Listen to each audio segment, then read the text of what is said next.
주님께서 2000년 전에 소수의 사람들을 부르셨습니다. 주님이 부르신 그 사람들은 세상에서는 평범하게 이를 데가 없는 사람들이었습니다. 자신들의 가족도 있었고 직업을 가지고 있었고 취미생활하고 사회활동을 하였습니다. 이들은 하루하루 평범한 일상 속에서 살아가다가 부름을 받았는데 자신들의 삶이 이렇게 변화되리라고는 아무도 상상하지 못했을 것입니다. 그들은 주님으로부터 부름을 받고 몇 년이 흘러서 세상의 권세자들 앞에서도 전혀 주눅들지 않고 그들 앞에서 당당히 설 수 있었고 천하를 흔들고 소유하는 사람들로 고소를 당하게 됩니다. 그 소수의 사람들을 세상이 심상치 않게 보았고 자신들에게 위협이 되었기 때문에 고소를 한 것입니다. 그렇게 평범하고 겁도 많고 그저 일상의 소박한 기쁨을 살아가는 사람들이 세상을 감당하지 못하는 사람들로 변화가 된 것입니다. 바로 누굽니까? 주님의 제자들이에요. 여러분, 제자들이 이렇게 바뀐 이유가 무엇일까요? 바로 복음 때문에, 예수님 때문에 그들은 바뀐 거예요. 자신의 가족밖에 모르고 하루하루 그냥 돈벌이에 웃고 울던 사람들이 복음을 만나고 변화가 된 것이죠. 이 제자들은요, 겁쟁이들이었는데 용감하게 되었고 자기밖에 모르던 사람들이 이 광활한 세상을 향해서 담대하게 나가는 사람들로 변화가 되었다는 거예요. 여러분, 우리들도 어쩌면 신앙생활 하면서 이 제자들의 모습들처럼 겁을 내고 도망을 가고 이기적으로 굴고 다소 주님의 제자답지 못한 모습으로 살아갈 수 있다는 거예요. 그러나 이 변하지 않을 것 같은 제자들이 변화가 되었다는 사실은 우리들도 변화될 수 있다는 사실을 보여주는 거예요. 자, 옆에 있는 분에게 당신도 분명히 변화가 될 것입니다. 또 그렇게 변화된 삶이 주님을 따르는 제자들의 삶이라는 사실을 우리에게 보여주고 있는 것입니다. 여러분, 우리들은 주님을 따르는 군 중에 한 사람이 아니라는 거예요. 각자의 필요를 가지고 따르는 수많은 군중들 중에 무명의 한 사람 한 사람이 아니고 우리 한 사람은 예수 그리스도를 통해서 부름을 받은 그런 제자들로 따라가는 거예요. 주님의 이름만 차용하는 명목상의 크리스찬들이 아니라는 거죠. 우리 한 사람 한 사람이 전적으로 주님을 따르는 참된 제자가 되어야 되는 거예요. 여러분, 우리들은 열광하고 환호하는 무명의 팬들이 아니고 주님을 진심으로 따르는 제자들이어야 된다는 것입니다. 옆에 있는 분에게 당신은 찐 제자입니다. 여러분, 연예인들을 따르는 팬들을 보세요. 우리도 그 팬들처럼 주님을 향해서 열광하고 환호할 수 있다는 거예요. 그런데 팬하고 제자는 다르다고요. 팬들은 좋을 때는 따라가지만 불편하고 힘들 때는 따라가지 않아요. 그러나 제자는 죽기까지 주님을 따르고 주님을 닮아가는 거예요.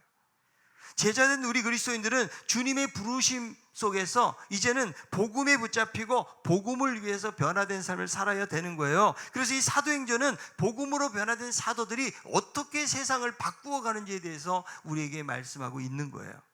예수님이 죽으시고 부활하신 이후에 제자들의 삶은 급격히 바뀌게 됩니다. 복음으로 변화된 사람들의 삶은 어떻게 바뀌게 됩니까? 첫째, 하나님 나라를 위해서 위한 삶을 살게 되었다는 것입니다. 예수님이 십자가에 죽으심으로 모든 것이 끝난 줄 알았지만 주님은 사흘 만에 부활하셨어요. 사망 권세를 이기시고 부활하신 것입니다.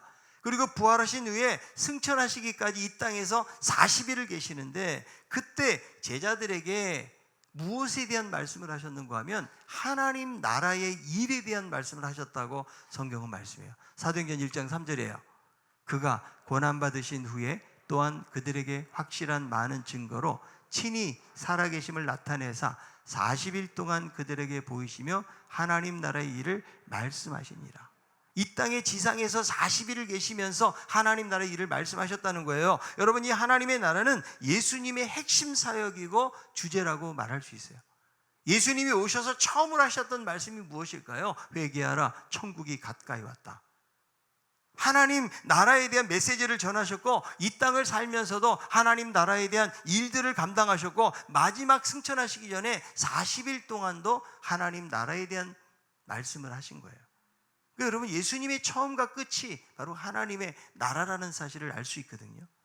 누가복음 4장 43절, 예수께서 이르시되 내가 다른 동네들에서도 하나님 나라의 복음을 전하여야 하리니 나는 이 일을 위해 보내심을 받았노라 하시고 하나님 나라 복음 전하는 거, 이것이 예수님의 핵심 사역이었다는 거예요.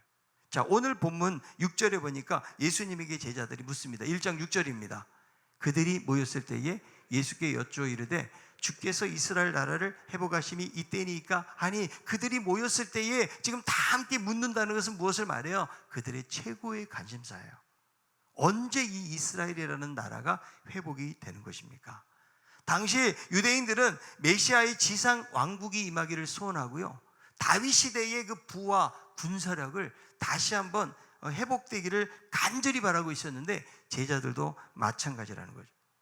지금 여러분, 주님은 40일 동안 하나님 나라에 대한 일을 말씀하시면서 성령이 도리할 것을 말씀해주고 있는데, 지금 제자들은 예수님을 통해서 로마에서 해방되어지는 지상 정복자 역할을 그들은 기대하고 있는 거예요. 그러니까 여러분, 제자들은 하나님의 나라를 어떻게 이해하는 거예요? 가시적으로 임하는 지상 왕국을 생각하는 거예요. 그러나 주님이 말씀하신 하나님의 나라는 영적인 왕국이에요. 가시적으로 눈에 보이도록 임하는 것이 아니라는 것이죠. 여러분, 그래서 우리가 여러분 하나님 나라를 이루어 간다는 것이 단순히 이 세상에서 잘 되는 것을 의미하는 것이 아니라는 거예요. 지위가 생기고 영향력을 발휘하고 인정과 명성을 얻고 권위와 권력을 행사하고 돈과 소유가 많아지는 것이 하나님 나라를 이루는 것이 아니라는 거예요. 지금 여러분, 제자들의 관심하고 예수님의 관심이 지금 완전히 다른 것을 볼 수 있거든요. 예수님이 부활하셨으니까 분명히 이 이스라엘의 정치력이 다시금 회복될 것이다. 그들은 지금 지상 왕국에 대한 기대감을 가지고 있는 것입니다. 그러나 예수님이 말씀하신 하나님의 나라는 영적인 나라예요. 예수님이 주인 되시고 다스리시고 통치하는 하나님의 나라. 여러분, 어떻게 그 나라가 이루어질까요? 전쟁을 통해서 군사력으로, 힘으로, 무력으로. 여러분, 팍스 로마라는 말이 뭐 로마의 평화라는 말이거든요. 로마의 평화가 어떻게 이루어진 거예요? 무력으로, 전쟁으로, 세상을 정복해서. 그래서 여러분, 이것은 세상 나라를 의미하는 거예요. 하나님의 나라는 세상 나라와 달라요. 복음으로 정복해가는 거예요. 그래서 여러분, 이사야서에 보니까요, 거기에 보면 이리와 어린 양이 함께하고 표범과 어린 염소가, 송아지와 사자가 함께 뛰논다고 그래요. 젖먹는 아이가 독사의 구멍에 손을 넣어도 해를 당하지 아니하는. 그러니까 여러분, 이 세상에서는 이런 일들이 일어나지 않는 것이죠. 그러니까 하나님의 나라가 임하는 것은 구원이 선포되어지면서 임하는 거예요. 서로 사랑하면서 임하여지는 거예요. 그리고 세상의 절실한 필요에 대해서 섬기는 것들을 통해서 하나님 나라가 이루어진다는 거죠. 여러분, 교회가 왜 존재하는 것일까요? 하나님의 나라를 위해서요. 그래서 여러분, 모든 교회의 사역의 초점은 하나님 나라에 여러분 맞추어져 있어야 되는 거예요. 주님도 이 땅에 하나님 나라를 위해서 오셨고요, 그리고 하나님 나라를 위해서 제자들을 세우시고 교회를 세우신 거예요. 여러분, 각자 우리 한 사람 한 사람이 왜 이 세상에 존재하고 있는 것일까요? 하나님의 나라를 위해서요. 여러분, 내가 직장 다니고 내가 사업하는 사람은 내가 얼마나 이 사업을 통해서 영업 이익을 많이 얻을까, 이런 생각을 많이 하고 살잖아요. 그것이 전부가 되어서는 안 된다는 거예요. 우리는 기도하죠. 나라가 임하옵시며. 하나님의 나라가 우리의 직장 가운데, 우리의 가정 속에, 우리의 교회 속에 임하기를 기도하는 거죠. 그 나라는 여러분 영적인 왕국이에요. 그래서 여러분, 주님의 최대의 관심사는 하나님의 나라거든요. 여러분, 우리들도 살아가면서 여러 가지 관심을 가지고 살아갑니다. 아무런 관심 없이 세상을 등지고 살아갈 사람은 한 사람도 없다고요. 여러분, 세상 살면서 어떤 거에 가장 많은 관심을 가져요? 우리가 살다 보면 참 돈만큼 관심을 많이 갖는 것이 없죠. 돈 때문에 부부싸움하고, 돈 때문에 부모와 자녀의 사이가 갈라지고, 여러분, 돈 때문에 교회 생활하다가 시험 들어가지고 세상으로 나아가고, 관계가 깨지고. 여러분, 돈이 중요하죠. 어떤 스님은 무소유를 말하는 분도 있는데, 세상 살면서는 무소유가 가능하지 않아요. 산속에서 살면 가능할는지 모르겠지만, 이 세상 살려고 그러면 나름대로 우리들도 소중한 가치를 가지고 있는 것들을 추구하면서 살아가야 된다는 거예요. 그러나 여러분, 예수 그리스도를 믿는 사람들은 세상 사람들과 똑같을 수 없다는 거예요. 그들하고 여러분 생각이 달라야 되고, 가치가 달라야 되고, 살아가는 방식이 달라야 된다는 거예요. 왜냐하면 하나님의 거룩한 백성들이기 때문에. 여러분, 우리의 꿈과 비전이 뭐예요? 그냥 세상에서 행복하게 먹고 살고 여기에 여러분 맞춰져 있어서는 안 된다는 거예요. 내가 좀 더 넓은 집에 살고 좋은 차를 타고 내가 좀 더 잘 먹는다고 해서 그 사람의 인생이 풍성해지는 것은 아니라는 거예요. 여러분, 우리들의 인생의 목표가 세상의 행복이 아니라고요. 내가 좀 더 넓은 집을 구하고 좋은 차를 타고 내가 사람들 앞에서 좀 떵떵거리면서 살아가는 거, 이거는 여러분 세상 사람들의 목표인 거예요. 우리의 목표는 그렇지 않아요. 거룩이에요. 하나님의 나라예요.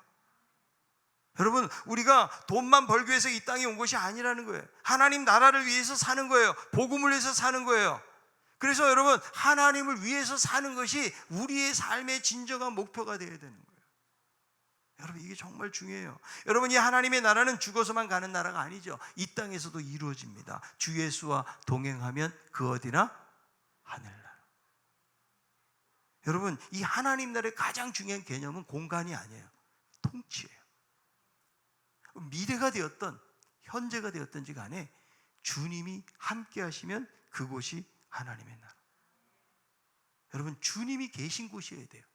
그 말씀에 순종하고 그 통치의 다스림을 받으면 거기서 우리들은 천국을 경험하게 되는 거예요. 여러분, 어떤 사람이 사고를 당해가지고 의식을 잃었다가 깨어났어요. 갑자기 일어나 보니까 너무 어리둥절해가지고 여기가 어디예요? 혹시 여기 천국입니까? 그랬더니 아내가 하는 말이, 아니 여보, 여긴 병원이야. 아내가 있는 것을 보더니 여기는 분명히 천국이 아니군. 여러분, 이용규 선교사님이 떠남이라는 책을 썼어요. 내려놓음이라는 책을 쓴 분이죠. 거기에 보면 몽골 사역을 마치고 이제 잠시 가족들과 미국 애틀랜타에 머물고 있는 중에 열흘 동안 한국하고 인도네시아를 방문하고 돌아가는 길이에요. 인도네시아에서 일정을 마무리하고 공항으로 가는 길에 이제 집으로 간다는 생각을 하니까 가슴이 설레이더래요. 그런데 문득 자기 안에 드는 질문이 있는 거예요. 내 집이 어디지? 한국인가? 몽골인가? 인도네시아인가? 미국인가? 여러 나라를 다니며 살다 보니까 내 집이 어딘지 혼란한 생각이 들더래요. 그러면서 아내가 기다리는 곳이 내 집이라는 사실을 깨달았다는 거예요. 그러니까 여러분, 내가 찾아가는 대상은 집이 아니라는 거예요. 거기에 누가 있느냐는 거죠. 내 아내가 있는 곳이면 그곳이 집이 되어지는 것처럼 여러분, 주님이 계신 곳이 하늘나라가 될 줄로 믿습니다. 그것을 경험해야 돼요. 우리는 여러분 천국을 소망하며 살지만 이 땅을 살아가면서도 하나님의 나라가 임하기를 우리는 소원하고 그 하나님의 나라를 경험하고 살아야 되는 거예요. 여러분, 신앙의 본질은 자기 만족이 아닙니다. 내가 이 땅을 살아가면서 만족스러움을 얻기 위해서 예수 믿는 게 아니라고요. 그래서 여러분, 우리가 가장 조심해야 될 것이 뭐라고요? 자기중심적 기독교예요. 이기적인 거, 독선적인 거. 여러분, 죄의 출발이 자기 중심에서 출발하는 거예요. 여러분, 왜 예수를 믿습니까? 마음의 평안을 얻기 위해서, 복을 얻기 위해서, 걱정을 덜고 위기 상황을 벗어나기 위해서. 여러분, 맞아요. 주님이 우리의 도우심이 됩니다. 그러나 본질이 아니라는 거예요. 우리는 하나님을 끌어들여서 우리의 욕구와 계획대로 사용하려고 해요. 우리의 소원 성취나 혹은 세상에서 명성을 얻는 일에 하나님을 필요로 한다는 거죠. 우리가 하나님께 필요로 하는데 쓰여지는 것이 아니고 나의 필요를 따라서 하나님을 소환해내는 거죠. 여러분, 누가 주인이에요? 하나님이 주인입니까? 아니면 내가 주인입니까? 여러분, 복음으로 산다는 것은 뭐냐면 하나님을 주인 삼고 사는 거예요. 하나님이 내 삶을 통해서 과연 기뻐하시는 것이 무엇인지를 우리는 생각하며 살아야 돼요. 그냥 세상에 사는 사람들처럼 행복을 추구하고 내 생존을 위해서 열심히 사는 거, 여러분, 그것만 가지고는 우린 그리스도인의 삶이라고 말할 수가 없는 거죠. 내가 하나님의 나라와 의를 구하는 것이 무엇인가, 이것을 여러분, 우리는 생각하고 살아야 돼요. 어제 우리 둘째 딸이 잠비아로 출국을 했습니다. 아프리카를 간다니까 사람들이, 야, 너 대단하다, 어떻게 거기 갈 결정을 내렸냐고 해주는 사람이 많더래요. 근데 제 딸이 그래요. 참 부끄러운 생각이 들었다고. 왜 처음부터 막 엄청난 사명감을 가지고 간 건 아니거든요. 물론 졸업하고 NGO 어른 단체를 통해 가지고 뭔가 좀 봉사하고자 하는 마음을 가지고 있었는데 되게 막연한 마음을 가지고 있었어요. 근데 이제 학교를 졸업하고 호주에 가려고 비자도 내고 여러 가지 준비를 하던 중에 이 아프리카 선교사로 보내는 것을 찾는다는 그것을 접하게 된 거예요. 어디로 갈 것인가? 여러분, 젊을 때 아프리카 가고 싶겠어요? 사실은 호주 가면 거기서 돈도 벌고 영어도 배우고 좀 자기가 좀 하고 싶은 거 여행도 하고 뭐 이런 일들 할 수 있을 거예요. 그런데 갑자기 아프리카가 들어온 거예요. 아프리카 가면 일단 도마뱀이 무섭고 벌레들이 무서워요. 우리 딸이 되게 그 무서워하거든요. 야, 너 어떻게 거기 갈래? 사탄보다 벌레를 더 무서워해요. 그러니까 큰 어떤 사명감을 가져간 것은 아니지만 그러나 갈등하는 거죠. 과연 어떤 게 하나님의 나라를 위한 것인가? 그것을 고민하다가 아프리카를 결정한 거예요. 가기 전에 편도염 수술을 했는데 의사가 그래요. 야, 너 그렇게 병균이 많은 그 아프리카를 왜 가냐? 너희 부모님들 대체 어떤 분들이 거기를 보내냐? 그분도 크리스찬인데 그 의사도요. 그래서 가기 전에 백신을 5가지, 6가지를 한 번에 맞았어요. 여러 백신들을 맞고 가야 되니까. 원숭이 두창이 있는 데가 가까워요. 거기 콩고. 그래서 아프리카 중앙에서 약간 하단 지역에 있는 이제 잠비아를 가게 되었는데, 정말 하나님이 원하시는 게 무엇일까? 물론 안 가도 돼요. 안 간다고 해서 하나님 뭐라고 그러시진 않아요. 그러나 거기서 인생의 비전을 발견하고 하나님의 필요에 의해서 쓰임받는 삶을 산다면 그 1년은 결코 헛된 시간들이 아니고 너에게는 가장 의미 있는 시간이 되리라고 그렇게 생각을 하는데, 어쨌든 우리 딸이 벌레의 두려움에도 불구하고 그것을 향해서 떠나갔다는 것이 얼마나 감사한지. 무슨 큰 사명감은 아니라 할지라도 그래도 하나님의 나라를 한번 생각해보고 그 나라를 위해서 살고자 하는 그런 작은 고민이 그곳으로 향하게 했다는 거죠. 여러분, 우리들도 정말 변화된 삶을 산다는 것은 뭐냐면 관심사가 바뀌는 거예요. 전에는 세상이 우리의 관심사였다면 이제는 제자된 삶을 살아가는 우리들은 하나님 나라가 관심사예요. 여러분, 하나님 나라라고 해서 이 교회만을 말하는 것이 아니에요. 여러분의 직장이 될 수도 있고 사업장이 될 수도 있지만 단순히 거기서 내가 버는 어떤 이익이나 돈만 생각하는 것이 아니고 어떻게 하면 이 영혼들이 주께로 돌아오고 어떻게 그리스도의 통치가 이 안에서 임하게 될 것인가, 이것을 고민하면서 기도하고 나아가는 삶. 여러분, 그런 삶이 하나님이 기뻐하시는 삶인 줄로 믿습니다. 두 번째로는 성령의 권능으로 복음의 증인이 된다는 거예요. 여러분, 복음을 받아들이면 복음의 증인된 삶을 살게 되어지는데, 이 사도행전은 복음을 받아들인 사도들이 어떻게 세상을 변화시키느냐 하는 거죠. 여러분, 예수님 십자가에 못 박힐 때 제자들의 모습 너무 실망스럽지 않아요? 두려움에 떨고 겁을 내고 다 도망가고 예수님을 부인했어요.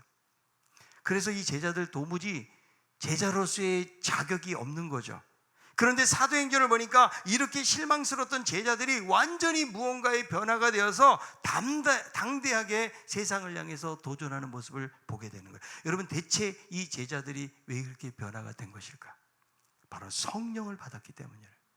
자, 사도행전 1장 8절에 있는 말씀 읽어봅니다. 오직 성령이 너에게 임하시면 너희가 권능을 받고 예루살렘과 온 유대와 사마리아와 땅끝까지 이르러 내 증인이 되리라 하시니라. 여러분, 성령이 임하면 무엇을 받게 된다고요? 권능을 받게 되어지고, 그리고 땅끝까지 이르러서 증인이 된다는 거죠. 여러분, 복음을 통해서 이전까지는 자기밖에 모르고 생존만을 위해서 살던 사람들이 담대하게 세상을 향해서 복음의 증인된 역할을 한다는 거예요. 뭐가 바뀐 거예요? 사람이 바뀐 거죠. 여러분, 사람이 바뀌려면 성령이 임해야 돼요. 여러분, 주님이 승천하시기 전에 이 가장 중요한 사명을 주셨는데, 이 사명은 여러분 선교사님들에게 준 게 아니에요. 목회자들에게만 준 것이 아닙니다. 예수 그리스도를 믿고 구속의 은혜를 경험하고 살아가는 모든 성도들, 여러분 한 사람 한 사람에게 이런 사명을 준 거예요. 이것이 여러분 불가능해 보이지만 성경은 뭐라고 말씀해요? 오직 성령이 임하시면 권능을 받고 변화가 된다는 거예요. 자, 스가랴 4장 6절이에요.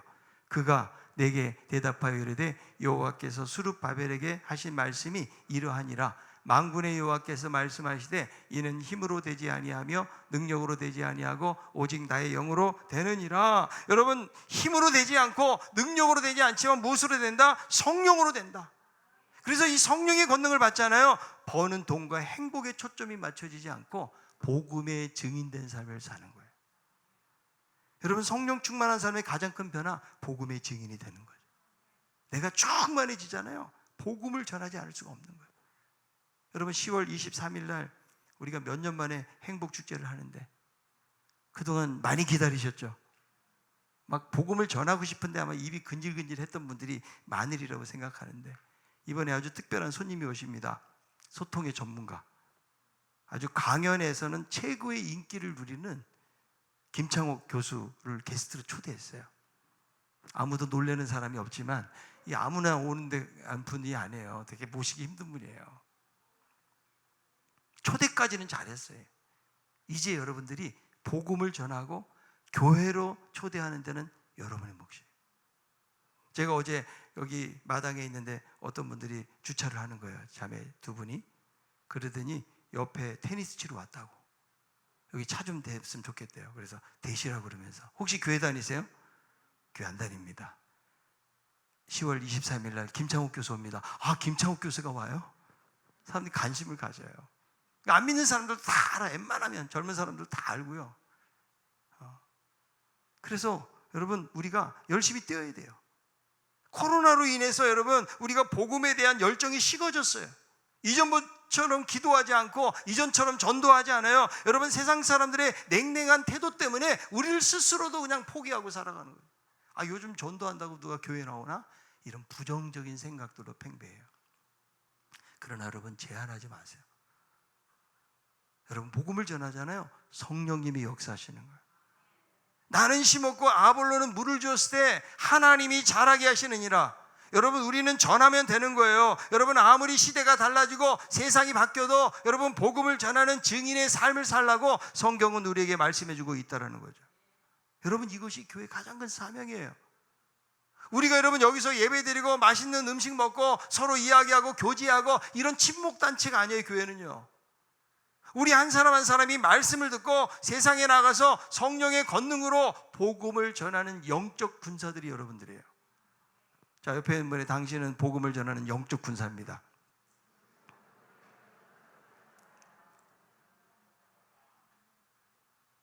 여러분, 요번에 한번 힘을 내봅시다. 아멘. 좀 침체되고 힘들었던 이것을 우리가 좀 거기서 튀어나와야 돼요. 하나님의 이 사랑, 그리스도의 사랑을 우리에게 전하라고 하나님이 또 이런 기회들을 우리 주신 거예요. 그리고 내년에 50주년 기념으로 분립개척에서 형제교회를 세우려고요.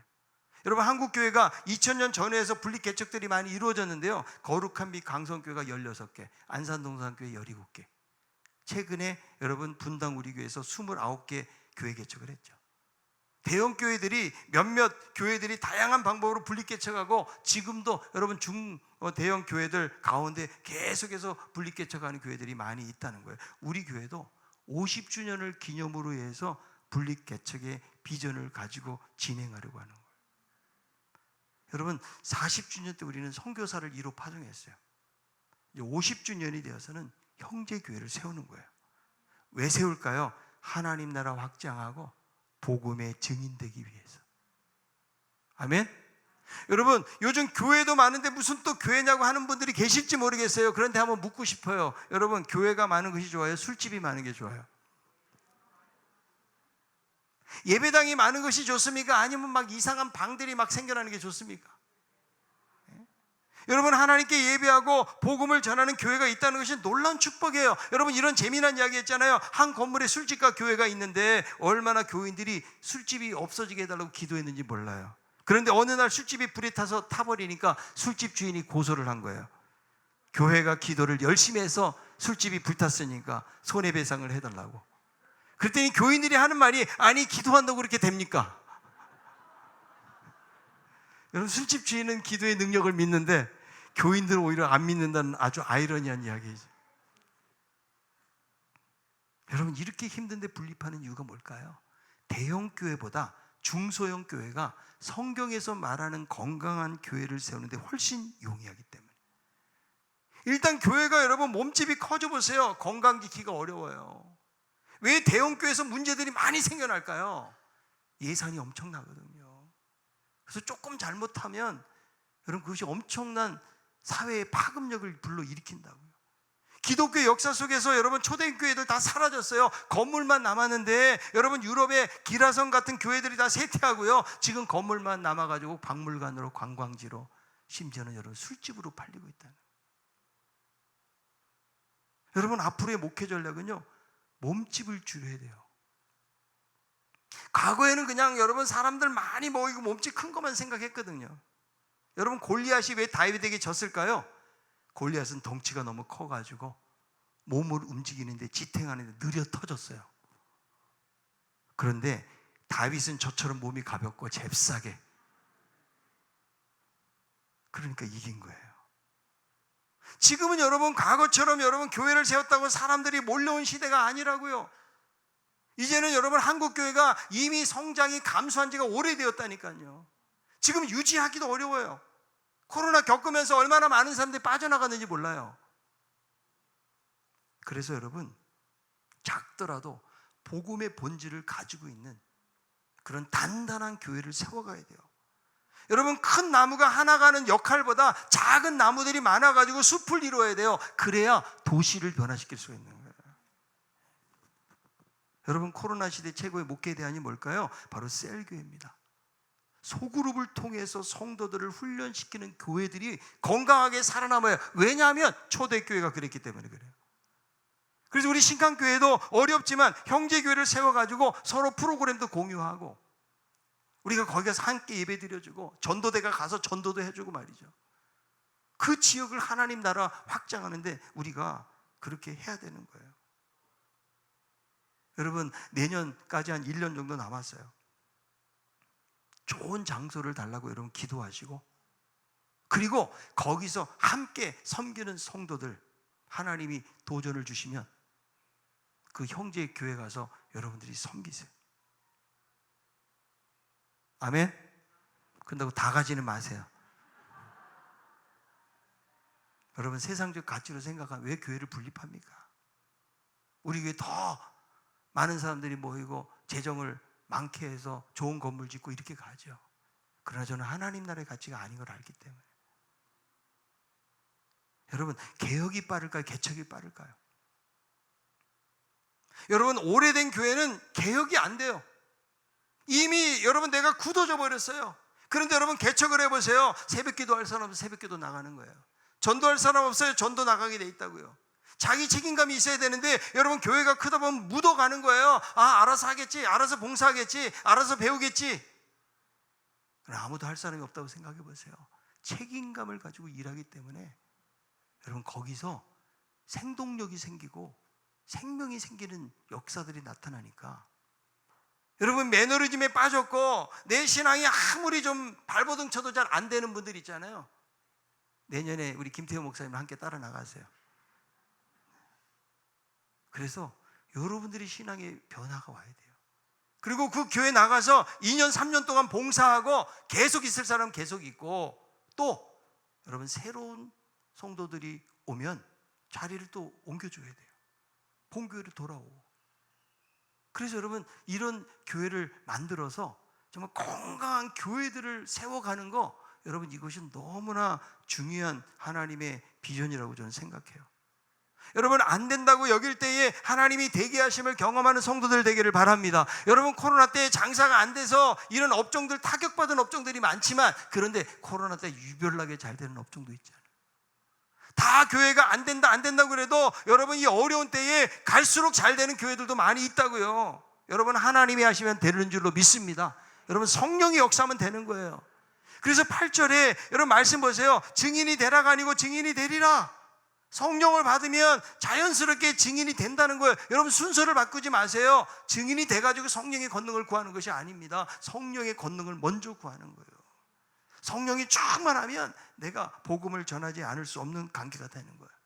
여러분 증인은요, 예수님에 대해서 보고 들은 것을 이야기하는 사람인데 증인이 된다는 거 죽을 수도 있는 거예요. 초대교회 박해 시대에 여러분 황제가 왕이고 황제가 주인데 예수님이 주라고 고백하다가 고문당하고 심지어 순교의 자리까지 갈 수가 있어요. 그러니까 여러분 아무나 여러분 두려움 없이 말할 수 있는 것이 아니기 때문에, 그래서 성경은 뭐라고 이야기하는 거예요? 아무나 증인이 안 되니까, 그러나 성령의 권능이 임하기만 하면 담대한 증인으로 변화가 될 수 있다고 말하는 거예요. 여러분 두려움이 있습니까? 우린 성령의 권능을 구해야 돼요. 여러분 전도할 때 내가 여러분 지식이 많아서 전도가 잘 되는 게 아니에요. 내가 말을 잘한다고 전도를 잘하는 것이 아닙니다. 여러분 성령께서 하시는 대로 우리는 그냥 순종하면 돼요. 여러분 예수님이 좋습니까? 오늘 여러분 예배드리면서 바로 전에 불렀던 찬양, 예수 때문에라는 찬양 있죠. 처음 들어보셨죠? 제가 캐나다에 가서 이번에 어느 교회 참석해서 예배드리는데 예수 때문에라는 노래를 부르더라고요. 근데 제가 들어보니까 단순한데도 너무 좋아요. 이 찬양이 미얀마에서 작사 작곡된 거를 한국말로 바꿔가지고 부른 찬양인데, 계속 반복된 예수 때문에 완전하고, 예수 때문에 의롭고, 예수 때문에 찬양하고. 여러분 예수님이 너무 좋으면 이 예수님을 전하지 않을 수가 없는 거죠. 지금 여러분 제자들이요, 예수님께서 승천하시는데 이것을 쳐다만 보고 있으니까 천사가 뭐라고 그래요? 너희가 어찌하여 서서 하늘을 쳐다보고 있느냐? 너희들은 이제 삶의 자리로 돌아가라. 그리고 성령을 기다려라. 그리고 땅끝까지 이르러서 복음의 증인이 되라. 나는 다시 오겠다. 이게 여러분 오늘의 메시지입니다. 여러분 예수 그리스도의 복음을 받으면 사람이 바뀌는 거예요. 세상 나라 관심에서 하나님 나라에 대한 관심으로 바뀌게 되어지고, 성령의 권능을 받고 땅끝까지 이르러 예수의 복음 전하는 삶을 살게 된다라고 이야기하고 있는 거예요. 여러분 이 사도행전에 있는 이 말씀 우리가 너무나 잘 아는 말씀이잖아요. 저는 다시 한번 이 메시지가 저를 비롯한 우리 모두에게 도전이 되길 바라요. 나는 이 세상에 그냥 생존만을 위해 살 사람이 아니다.